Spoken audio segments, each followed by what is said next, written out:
Dear potential listener, this is where I'm supposed to tell you what you're getting into.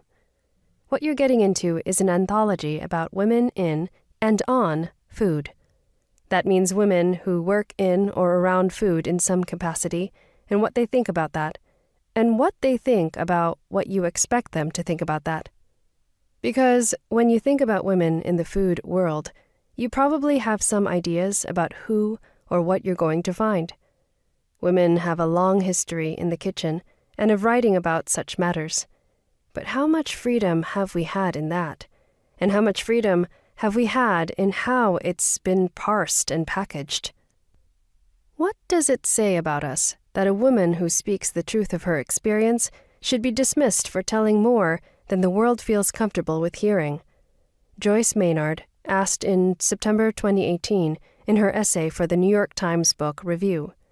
You could apply this to any experience and, beyond that, to any woman who does more with her medium or in her profession than the world feels comfortable with. Women are capable of and have been doing more in and on food than we have been given credit for or seemingly been allowed or encouraged to share. And the ways in which we have been allowed or encouraged to share whatever has been codified as acceptable have been limited. What if we could speak the truth? And what if we could speak it completely, as ourselves?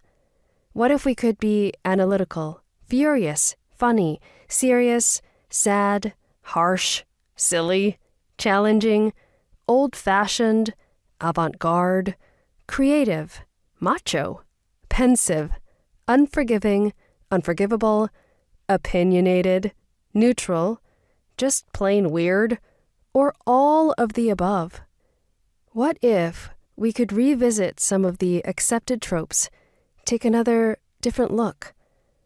What if we could talk about what it's like, really, to work in the food industry or food media, to get a meal on the table or feed a community?